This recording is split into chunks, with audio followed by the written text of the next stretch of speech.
The stats clearly show they are when you look at who gets funded and who doesn't. And it's hard. I mean, I'm trying to think, okay, what's the solution? What's the solution? I think one of them is that, again, the women supporting each other and having more camaraderie from a young age. And you see a lot more funds out there targeting specific minority groups, whether it's women or people of color, whatever it may be. And I think that's great because that definitely needs to happen.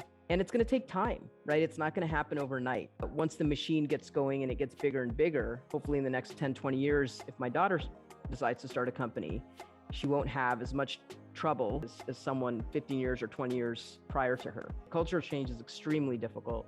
I mean, you have hundreds of years of history behind it. You look to people that have achieved things, representation in all these markets, and hopefully it motivates and inspires others to take risks like Indra Nooyi did, right? Mm-hmm. And we'd never seen a CEO that big until we saw Indra Nooyi as an Indian woman, as a traditional Indian woman, wearing a sari, having a bindi on her head, which we've seen photos of her. And all of a sudden she's, CEO of one of the biggest multinational corporations in the world. So seeing that, right, that's really important. Say, hey, I can do that.